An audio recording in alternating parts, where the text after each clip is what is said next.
Bienvenidos una vez más, hermanos, a la casa del Señor. Damos gracias por estar aquí, amén. Amén. Y vamos a comenzar con esta palabra que el Señor me ha dado en este día, y voy a pedirles que busquen en su Biblia, en el Evangelio de San Juan, en el capítulo 6. San Juan capítulo 6 y verso 35.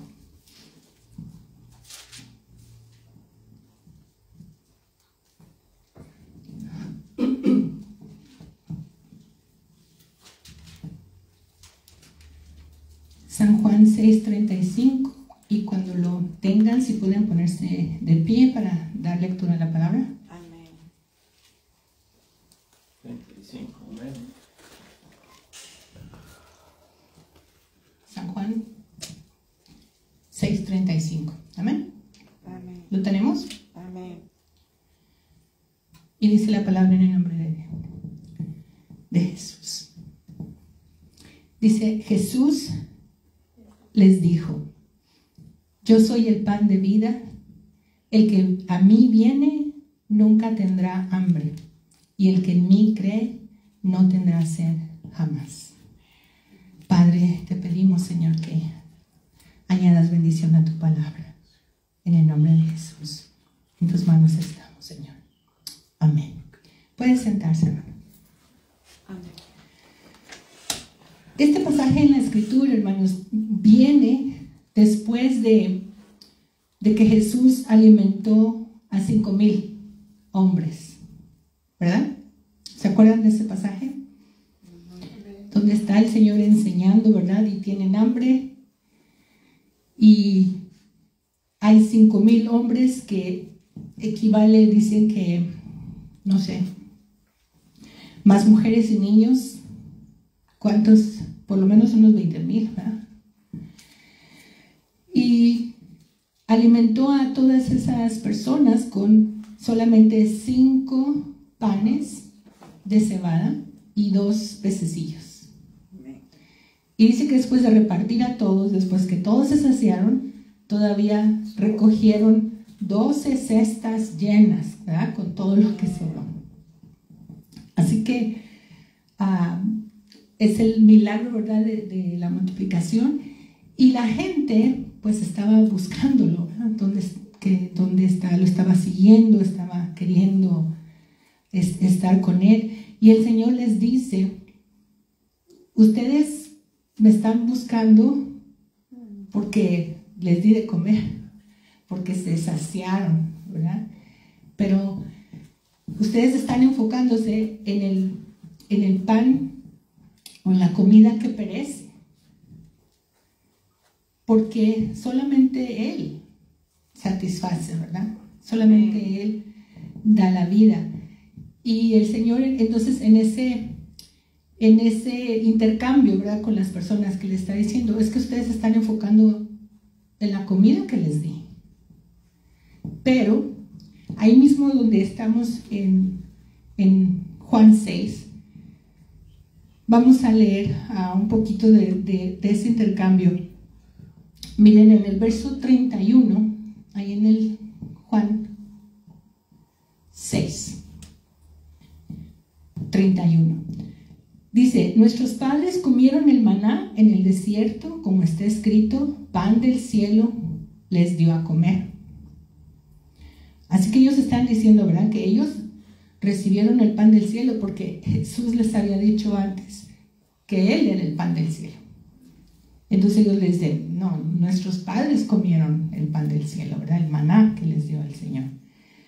Pero luego el Señor les dice en el 35, que es el que acabamos de leer, dice: yo soy el pan de vida. El que a mí viene nunca tendrá hambre, y el que en mí cree no tendrá sed jamás. Amén. Y si notaron en el texto que les envié hoy, esta mañana, está en el versículo 51 en este mismo capítulo. Vamos a leer ahí en el verso 51. Dice: yo soy el pan vivo que descendió del cielo. Si alguno comiere de este pan, vivirá para siempre.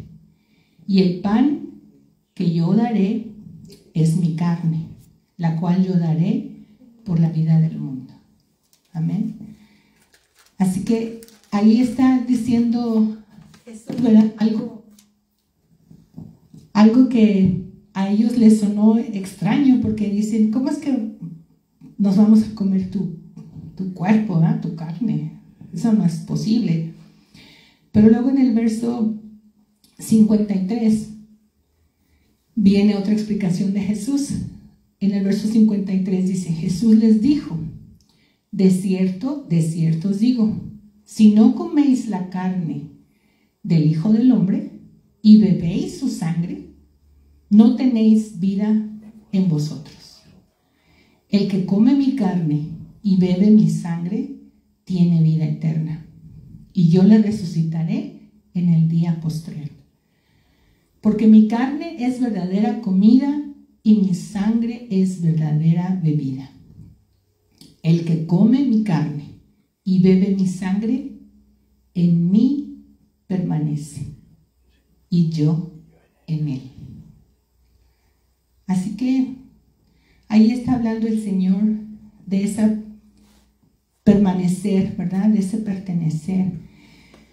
Y claro que no es como estaban ellos pensando, ¿verdad? Que nos vamos a comer tu carne y a tomarnos tu sangre como vampiros, no, ¿verdad?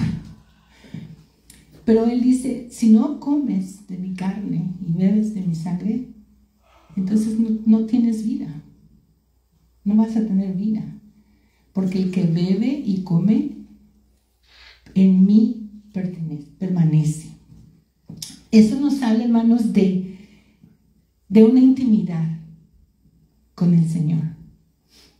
De recibir a través de esa relación su perdón, ¿verdad? Su gracia, su amor, su misericordia. Y si recuerdan, como dice Apocalipsis 3:20, ¿verdad? Dice, he aquí yo estoy a la puerta y llamo. Si alguno oye mi voz y abre la puerta, yo entraré y cenaré con él y él conmigo. Esto nos habla también de esa relación íntima, ¿verdad? Es como, no sé si ustedes algún día lo hicieron, pero es muy bonito cuando uno comparte con un amigo, ¿verdad? Cuando uno está en una reunión con un amigo y puedes platicar con él de cualquier cosa porque hay esa confianza, esa sinceridad, ¿verdad?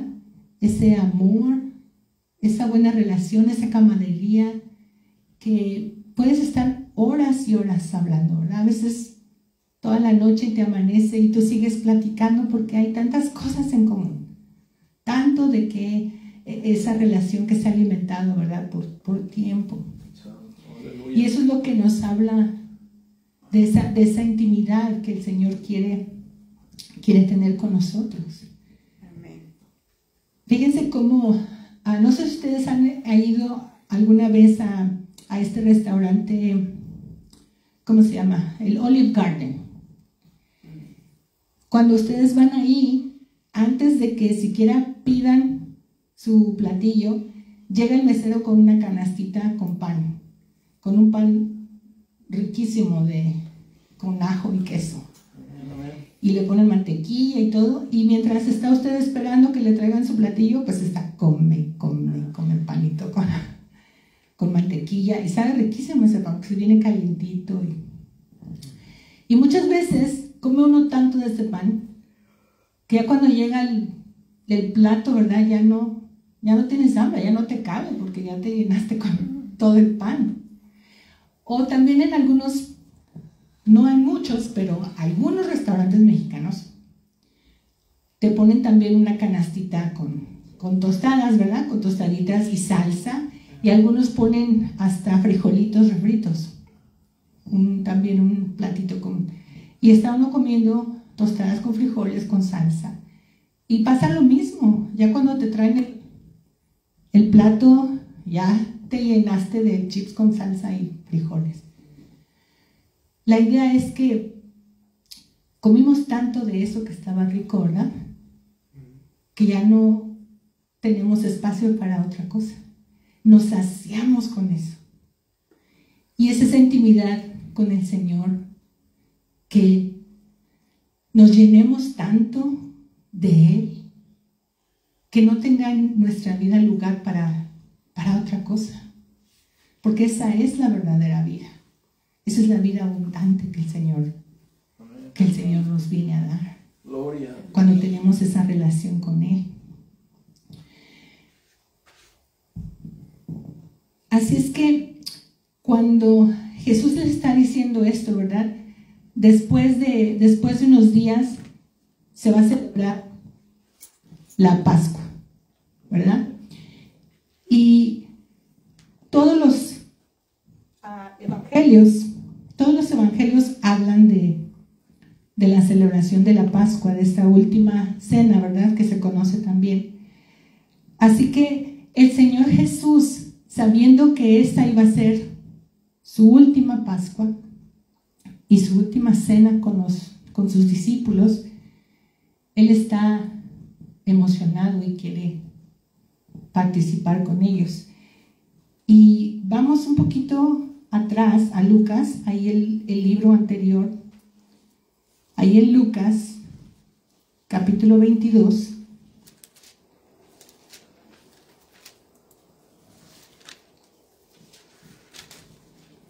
en el verso 15.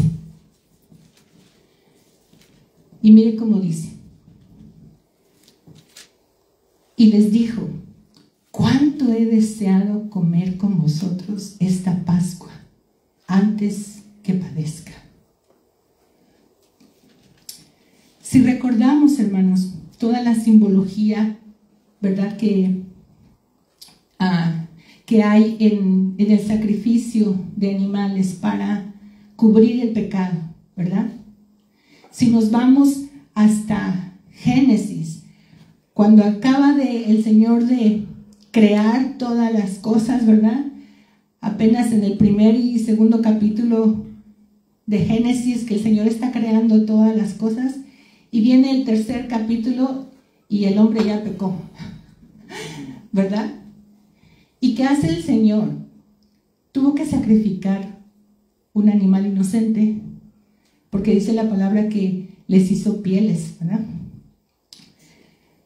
Con pieles de animales les hizo túnicas para vestirse, para vestirlos. Así que fue el Señor el que hizo ese primer sacrificio.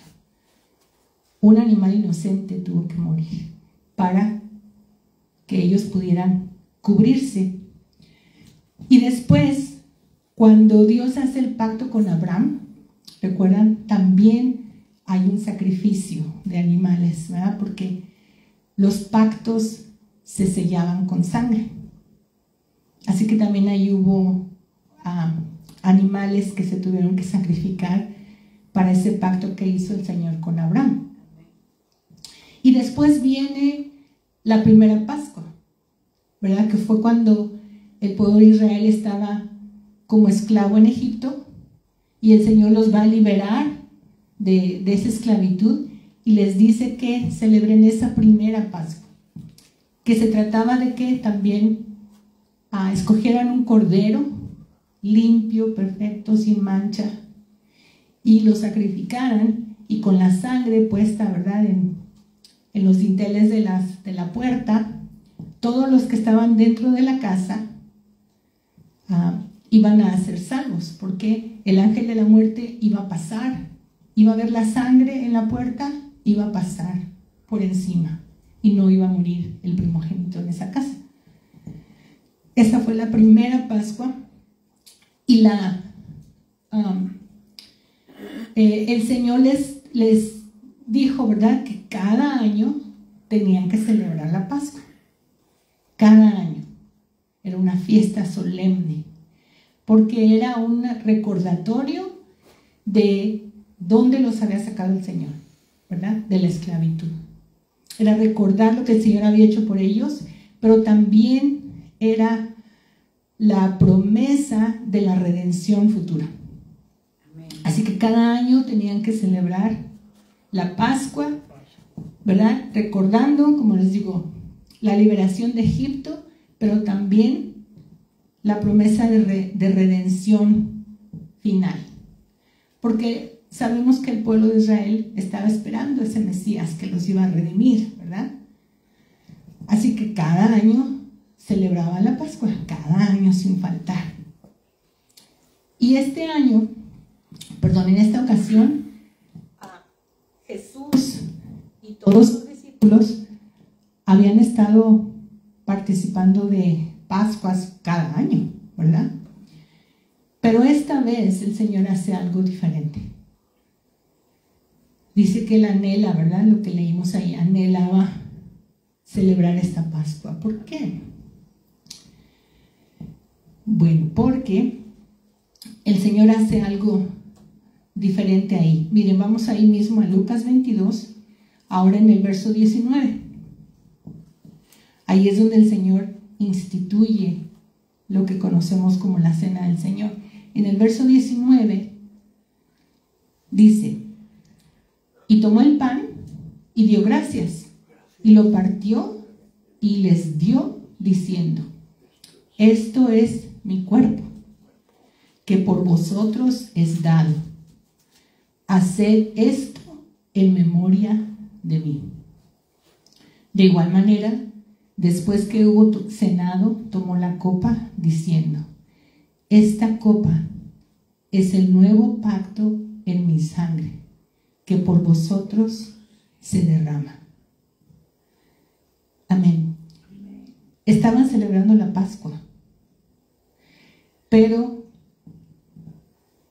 recordemos lo que había ya enseñado Jesús, ¿verdad? Acerca de su cuerpo, de su sangre.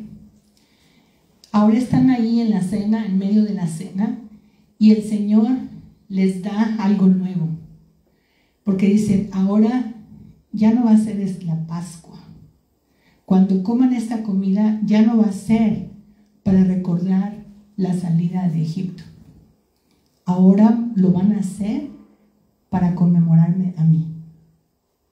Porque sabemos que la Pascua era una figura del sacrificio del Señor. ¿Por qué? Porque sabemos que Él es el Cordero de Dios, ¿verdad? Amén. Así como en la primera Pascua tenía que haber sacrificado un pequeño cordero, Juan el Bautista, ¿verdad? Cuando lo ve en el Jordán, dice: he aquí el Cordero de Dios, que quita el pecado del mundo. Entonces Jesús está diciendo: yo soy la Pascua. Yo soy. Ya no más sacrificios cada año, porque ya lo que estábamos celebrando ya se hizo real. La redención ya llegó. Ya no es algo futuro, ya llegó conmigo, ¿verdad? Entonces por eso dice, el Señor les instituye a celebrar esta cena del Señor en memoria de Él, de su sacrificio y del pacto en su sangre, porque Él dice que es un nuevo pacto. Si es nuevo, quiere decir que el anterior ya se invalida, ¿verdad? Ya no está en uso, ya no necesitas. La situación es que les estaba diciendo, ya no necesitan estar sacrificando animales cada año. Ese pacto ya pasó. En mi cuerpo, en mi sangre, hay un nuevo pacto. Que de la misma manera que los israelitas ponían su fe en que al imponer sus manos sobre aquel animalito, sus pecados, sus faltas eran puestas sobre ese animal, y al morir ese animal, al ser sacrificado, estaba pagando por sus pecados. Él no moría un animal inocente, pero esa era la fe, porque Dios así dijo, ¿verdad? Si tú crees, impones tus pecados sobre ese animal y él va a morir en tu lugar. Así que de la misma manera, por fe, nosotros ponemos nuestra mirada en Jesús, en ese sacrificio perfecto, y creemos que Él fue el Cordero de Dios, ese sacrificio que Dios aceptó por nuestros pecados, el inocente, ¿verdad?, por los injustos, y fue tan acepto ese sacrificio delante de Dios, que pagó por toda la justicia del Señor, que la confirmación es que la muerte no lo pudo detener, ¿verdad? Porque la paga del pecado es muerte. Amén. Pero Jesús venció la muerte. Amén. Quiere decir que su resurrección es el comprobante, ¿verdad?, para nosotros, que su sacrificio fue perfecto delante de Dios. Y Él es entonces nuestra Pascua. Él es nuestro Cordero. Así que por eso nosotros no celebramos la Pascua. Primero porque no somos judíos, pero porque lo que ahora celebramos es el sacrificio, ¿verdad?, la muerte y resurrección de Jesús. Amén. Y debemos recordarlo todos los días, ¿verdad? Porque esa es la base de nuestra fe, eso es lo que nos mantiene con vida y con esperanza. Pero esta semana, ¿verdad?, sabemos que es algo especial porque precisamente es históricamente cuando sucedió, ¿verdad?, cuando todo esto sucedió, que el Señor fue sacrificado en nuestro lugar. Entonces, les decía yo que en todos los evangelios se menciona, se narra la institución del Señor de la Santa Cena, en todos, en los 4 evangelios. Pero en Juan habla de dos cosas que en ninguno de los otros 3 se mencionan.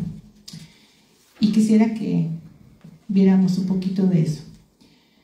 Si vamos a Juan, ahora nos regresamos ahí un poquito al siguiente libro, de estar de Lucas, nos regresamos a Juan, pero ahora vamos al capítulo 13.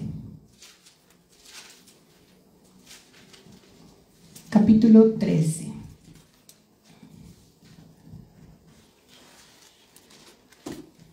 Y esa primera situación que Juan menciona, que los otros no, es lo que el pastor mencionó el domingo pasado en su mensaje sobre el lavamiento de pies.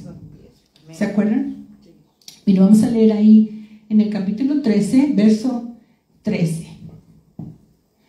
Dice: vosotros me llamáis maestro y señor, y decís bien, porque lo soy. Pues si yo, el Señor y el Maestro, he lavado vuestros pies, vosotros también debéis lavaros los pies los unos a los otros. Porque ejemplo os he dado, para que como yo os he hecho, vosotros también hagáis. De cierto os digo, el siervo no es mayor que su Señor, ni el enviado es mayor que el que le envió. Este pasaje nos muestra, ¿verdad?, el corazón de siervo que el Señor Jesús tenía, ¿verdad? Porque está diciendo, yo soy maestro y Señor, ¿sí? Y aún así me estoy humillando como un siervo, hacer el trabajo de un siervo, porque eso es lo que los siervos hacían, ¿verdad? Lavarle los pies a sus señores. Así que el Señor le está diciendo, les estoy dando ejemplo, ¿verdad? Y quizá no vamos a andar por ahí lavándole los pies a la gente, ¿verdad?, y entre nosotros para mostrar qué humildes somos, ¿verdad? Pero el espíritu es el servicio, es el ser lo suficientemente humildes para servir de corazón, ¿verdad? No porque me están viendo, no porque... No, y además, porque la palabra también nos dice que debemos ver a los demás aún como superiores a nosotros mismos, ¿verdad? Entonces nunca pensar que nosotros en ninguna manera somos superiores a nadie, a ninguno de nuestros hermanos y a ninguna persona inconversa que no conoce al Señor. Porque ellos son pecadores, nosotros también, ¿verdad? Y no podemos nosotros poner escalas y decir que aquel es más pecador que yo, ¿verdad? Porque no, la comparación no es entre nosotros, sino entre la santidad de Dios. Y ahí todos, ¿verdad?, quedamos cortos. Así es que no podemos pensar que somos mejores ni que somos favoritos de Dios o que, ¿verdad? En ninguna manera. Nada de esto. De hecho, en este pasaje el Señor también habla diciendo que en el mundo, ¿verdad? Lo normal en el mundo es que el líder o el que es poderoso esté sobre los demás, ¿verdad? Y quiera bajar a todos los demás. Pero el Señor dice, entre ustedes no va a ser así. El que quiera ser el mayor va a ser el siervo de todos, ¿verdad? Y fíjense que se habla mucho de liderazgo, ¿verdad? De líderes entre la iglesia y todo. Pero en realidad en la Escritura no encontramos esa palabra tal cual. De lo que sí habla mucho es que somos siervos, ¿verdad? Pablo nunca dijo, yo soy el líder de la iglesia fulana. No, siervo de Jesucristo, siervo de todos, ¿verdad? Y estoy deudores a todos, estoy para servir. Y eso es lo que el Señor nos está hablando aquí, que debemos tener esa humildad, ¿verdad? Y ese corazón de siervo.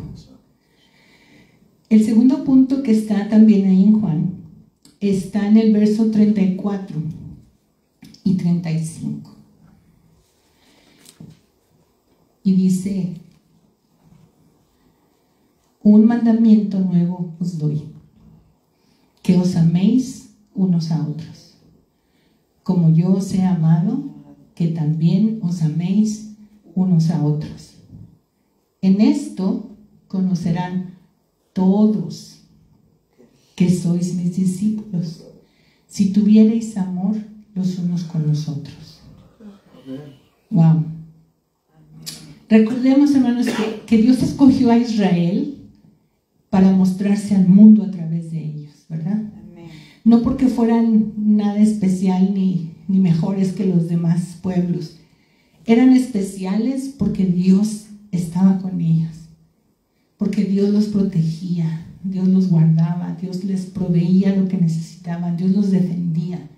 Dios estaba ahí, los amaba y quería estar ahí, quería tener comunión con ellos.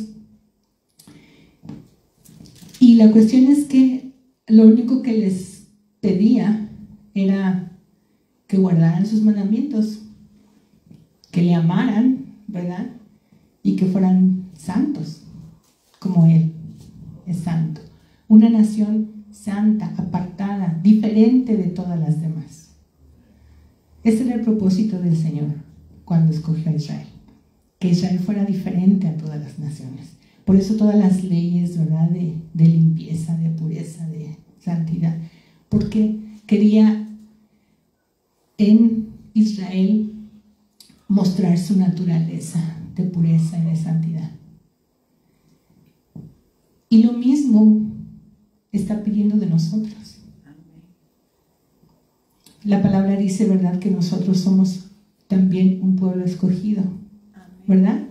Nación santa, pueblo escogido, real sacerdocio, ¿verdad? Para mostrar, para anunciar al mundo que Cristo vive y reina.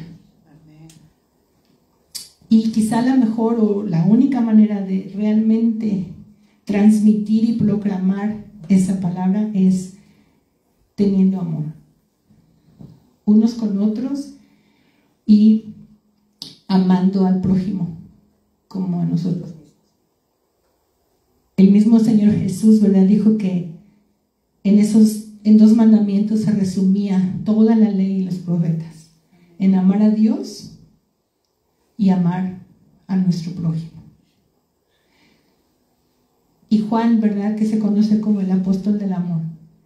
Dice, si no tienes amor, no eres de Dios. No has conocido a Dios, porque Dios es amor. Y es difícil, ¿verdad? Muchas veces no es nada fácil amar. Es muy fácil amar a los que te tratan bien, a tus amigos y a tu familia, que te llevas muy bien con ellos, pero amar al que te insulta, al que te agrede, al que te traiciona, al que te roba, Pero el Señor dice, ¿verdad?, que debemos amar a nuestro prójimo. Y puedes decir, sí, pero ese señor de la esquina no es mi prójimo. Entonces, ¿qué es? O vas a decir, bueno, tienes que amar a tu hermano. Bueno, pero ese señor no es mi hermano. Oh, pero ¿es tu prójimo? No es ni mi prójimo. Es mi enemigo, ¿verdad?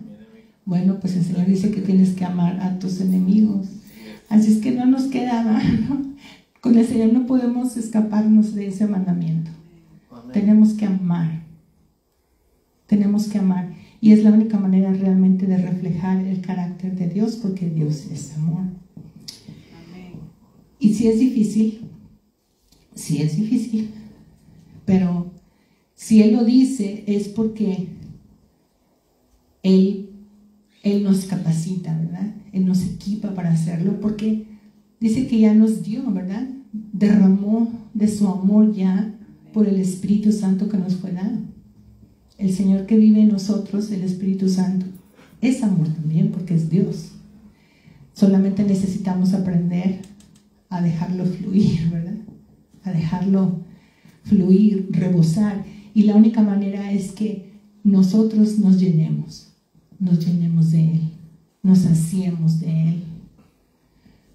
Porque mire, por ejemplo, esta botella, normalmente todas las botellas que tienen algún líquido no las llenan hasta arriba, ¿verdad? Siempre dejan un poquito, pero las venden como llenas, ¿verdad? Y usted la compra y pues sí está llena, pero no, en realidad no está llena completamente, porque siempre tiene un espacio ahí, ¿verdad? Y en ese espacio, hermanos, se pudiera vaciar algo más ahí, que pudiera contaminar el agua. A lo mejor un veneno, algo, porque todavía hay espacio ahí. La única manera en que no pudiera entrar nada es si esta agua se llena hasta que esté rebosando el agua, ¿verdad? Saliendo, como los manantiales que sale el agua. Entonces no puede entrar nada, porque la misma fuerza que está impulsando el agua a salir no deja entrar nada. Y es muy fácil cuando nuestra copa no está rebosando, que cosas se metan ahí, ¿verdad? Que no nos van a ayudar a amar a otros, a los que no son tan fáciles de amar. Así que el Señor entonces nos da esos 2 mandamientos, ¿verdad? Y también instituye, como dijimos, 2 ordenanzas, que son una, la cena del Señor, que instituyó aquí como lo vimos, y el bautismo en agua. Esas 2 ordenanzas están íntimamente relacionadas, porque el bautismo en agua simboliza nuestra fe, la fe interior de que hemos creído en Jesucristo como el Hijo de Dios, que murió, fue sepultado y resucitó. Cuando somos sumergidos en el agua, entonces estamos identificándonos, ¿verdad?, con la muerte, sepultura y resurrección de Jesús. Amén.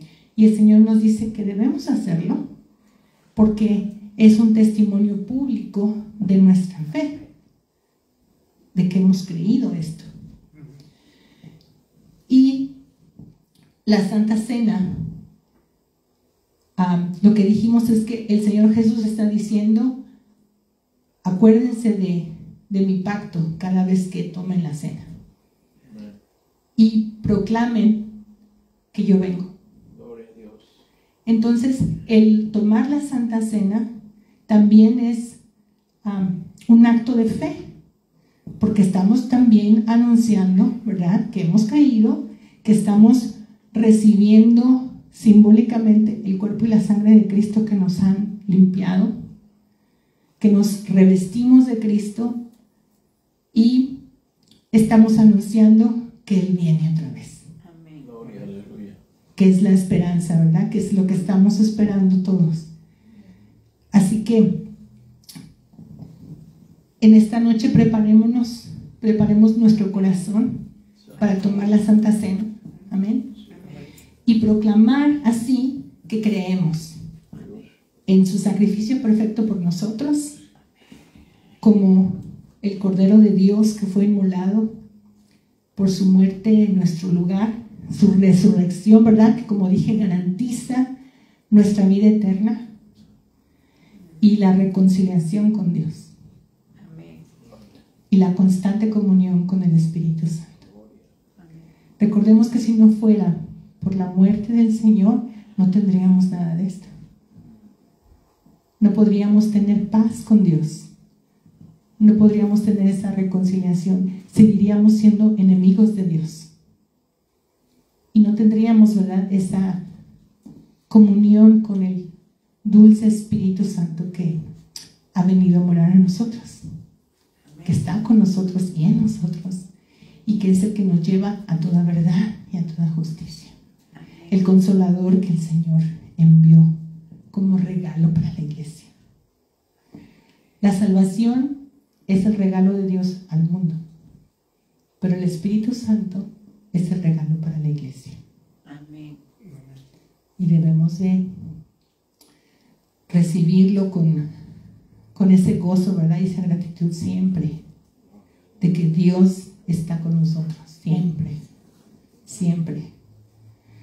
Cuando compartía con niños allá en la sierra o allá en Juárez, que les compartíamos el Evangelio con una pulserita de colores, me encantaba decirles a los niños, después de haberles explicado, y decirles, ¿dónde está Jesús ahora? Cuando habían invitado al Señor a su corazón, ¿verdad? Digo, ¿dónde está Jesús ahora? Y todo en mi corazón, ¿ok? Y cuando te vas a dormir, ¿llevas tu corazón? Sí. ¿Y cuando te bañas? Sí. ¿Y cuando vas a la escuela, llevas tu corazón también? Sí. Okay. Entonces, a donde quiera que vayas, va a estar Jesús contigo. Y esa es la promesa, ¿verdad? Amén. Que todos los días estará con nosotros. Amén. Pónganse de pie, hermanos. Hermana Marcos, ¿nos quiere ayudar? Sí, A por traer. supuesto. Amén. Padre, te damos gracias, Señor. Gracias en esta hora, Padre Santo, porque tu palabra, Señor, nos llena de esperanza, Señor, de gratitud. Gracias, Padre amado, porque tu plan para redimir a la humanidad, Señor, no se quedó solamente en promesas, Padre, sino que tú has cumplido cada una de tus palabras, cada una de tus promesas, Señor. Tú has traído a ese Mesías, Señor, que redimiría al mundo con su propio cuerpo, Señor. Gracias porque, Señor Jesús, no te importó dejar tu gloria, dejar tu trono y dejar todo, Señor, para venir a este mundo a tomar nuestro lugar, el lugar que nosotros merecíamos en esa cruz, Señor. Pero te damos gracias, Padre, porque aún cuando fueron nuestros pecados, Señor, los que te crucificaron y causaron tu muerte, Dios, pero tú nos amabas tanto, Señor, que estando ahí en plena cruz, en pleno dolor, Señor, tú nos perdonaste. Te damos gracias, Señor. Gracias por tu inmenso amor. Gracias porque no hay manera, Señor, de pagarte, Señor, todo lo que haces por nosotros. Si solamente nos dieras, Señor, la salvación y la promesa de vida eterna, y no nos dieras nada más, Señor, sería suficiente, Padre, para agradecerte cada día de nuestra vida. Pero tú no te quedas, Señor, con eso, sino que nos bendices de tantas formas. El sacrificio de Jesús ganó para nosotros tantos beneficios, Señor. De tu amor, de tu misericordia, tu favor, tu provisión, la sanidad, Señor. Todas las cosas que podemos necesitar, Señor, las tenemos por ese sacrificio perfecto. A ti te damos toda honra y gloria, Señor. Gracias, Padre, por estos elementos, el jugo de la uva, Señor, y este pedazo de galleta, Padre, que simboliza el cuerpo y la sangre de Jesús. Señor, permítenos tomarla con conciencia, Señor, reconociendo, Padre, que no somos dignos. No éramos, Señor, ni lo seremos jamás, dignos ni merecedores, Señor, de ese sacrificio. Pero recibimos tu amor, Señor, recibimos tu perdón a través de estos elementos, proclamando que tú eres digno, que tú eres, Señor, el gran yo soy, el Dios del universo, que vino, Señor, a esta tierra a reconciliar su creación. Gracias te damos, Jesús. Gracias, Señor. Te exaltamos hasta lo sumo, Señor, porque eres bueno, eres digno. Te alabamos, Señor.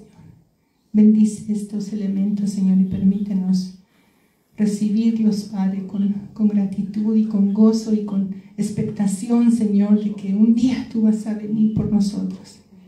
Y quizá nos vayamos antes, Señor, pero la promesa es que tú vendrás a recoger tu iglesia. Te damos a ti toda la honra y la gloria, mi Dios, en el nombre de Jesús. Amén.